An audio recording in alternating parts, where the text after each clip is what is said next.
Assalamualaikum warahmatullahi wabarakatuh. Nama saya Nur Zulaika binti Nur Azmi dari kos PET. Malaysia merupakan sebuah negara yang terdiri daripada pelbagai kaum, bangsa dan juga agama. Antara bangsa yang terbesar di Malaysia ialah Melayu, Cina dan juga India yang telah menetap di tanah air kita bertekad lamanya. Malaysia juga tidak terkecuali daripada menghadapi cabaran dalam mengeratkan hubungan antara kaum. Isu agama, politik dan juga bahasa sering menjadi faktor utama dalam permasalahan antara kaum di Malaysia.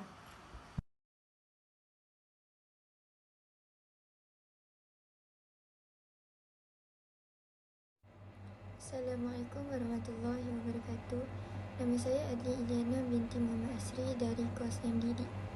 Saya akan membentangkan tentang realiti hubungan antara kaum.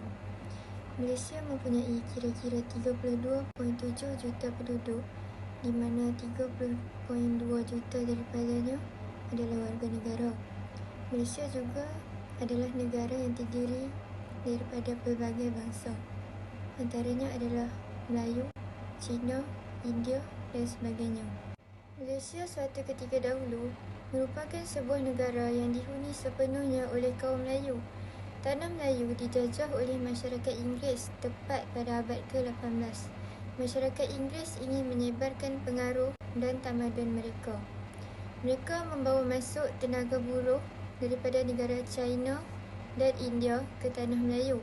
Kesannya sehingga hari ini, rakyat Malaysia perlu bertolak ansur dengan kaum bukan pribumi ini supaya tidak tercetusnya lagi rusuhan kaum.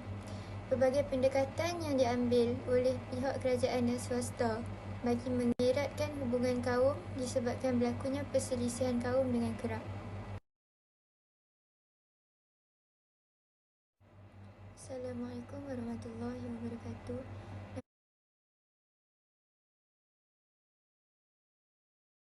Nama saya Nurhafizah Nafisha binti Harun daripada kos MDD. Seterusnya, cabaran mengeratkan hubungan kaum. Yang pertama, politik. Politik perkauman menimbulkan perasaan kurang senang hati dan merendahkan semangat perkauman. Ketidakadilan dalam politik menyebabkan pertikaian kaum dicetuskan. Jadi ini akan mengugatkan keselamatan negara. Isu ini diperalatkan untuk kepentingan mereka bagi mendapatkan sokongan rakyat. Ahli politik tidak bertolak ansur dalam menggunakan kuasa yang diberikan. Selepas itu, ahli politik tidak bertolak ansur dalam menggunakan kuasa yang diberikan dan politik ini juga ditubuhkan berasaskan kaum. Contoh bagi cabaran mengeratkan hubungan kaum ini dapat dilihat melalui peristiwa 13 Mei pada tahun 1969, iaitu pada pilihan raya umum, di mana orang Cina memiliki kuasa politik yang semakin kukuh. Jadi orang Melayu ini tergugat dengan dengan kuasa politik Cina ini. Seterusnya, hak keistimewaan orang Melayu ini sering dipersoalkan oleh setengah pihak. Ini sangatlah tidak wajar kerana rakyat hendaklah mempelajari hal perlembagaan secara lebih mendalam.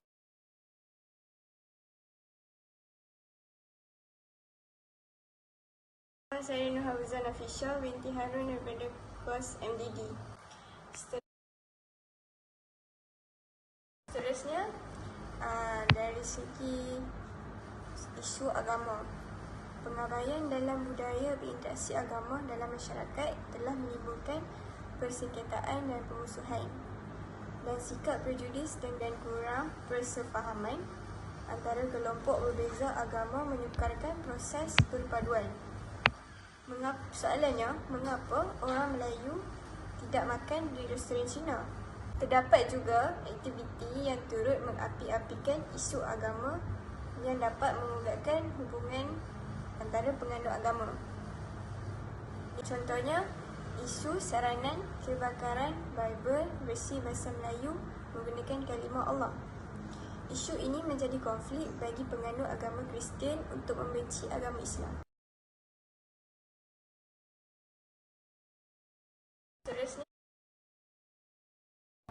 Assalamualaikum, saya Nuina Fadli binti Maruk Anwar. Bahasa merupakan salah satu faktor bagi mengukuhkan perpaduan kaum. Bahasa Melayu menjadi salah satu bahasa untuk kita berkomunikasi antara satu sama lain. Bahasa Melayu juga merupakan salah satu bahasa utama yang harus kita pelajari di negara kita. Kenapa kita harus mempelajari bahasa Melayu? Supaya kaum lain dapat mengetahui, memahami apa yang kita ingin sampaikan. Ianya menjadi salah satu faktor untuk kita berkomunikasi.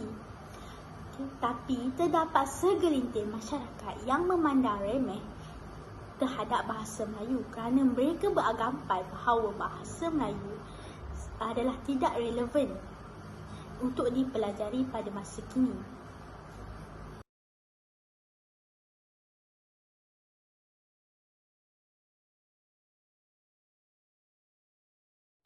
Assalamualaikum, saya Nuina Fadli binti Maruk Anwar.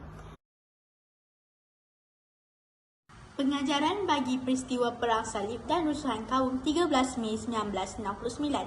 Perang Salib. Pentingnya ukhuwah antara satu agama dengan agama lain. Yang kedua, seorang yang berpegang teguh pada agama nescaya akan menjadi seorang yang berperwatakan mulia dan tinggi akhlaknya. Contohnya seperti Salahuddin Al-Ayyubi yang mendapat tahtanya saat beliau masih begitu muda dan memenangi Perang Salib pada ketika itu. 13 Mei 1969. Sangat tidak wajarlah masyarakat yang berbilang kaum berkelahi disebabkan oleh isu politik. Yang kedua, rakyat juga mestilah memahami perlembagaan dan hak orang Melayu. Yang ketiga, ketangkasan pemimpin dalam menangani isu daripada berlarutan juga wajar dicontohi. Terima kasih.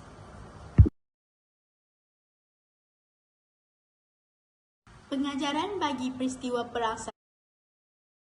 Kesimpulannya, kita haruslah menanam sifat perpaduan dalam diri sendiri agar negara akan kekal makmur dan juga damai.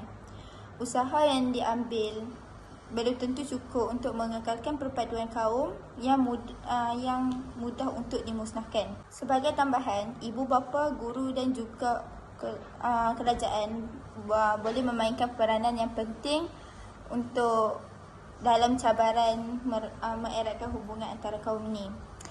Sebagai rakyat tanah air Malaysia, kita juga haruslah bekerjasama untuk sentiasa mengekalkan perpaduan supaya kita tidak lagi dijajah oleh kuasa luar seperti dahulu. Kita perlu mengeratkan hubungan perpaduan agar Malaysia aman dan damai.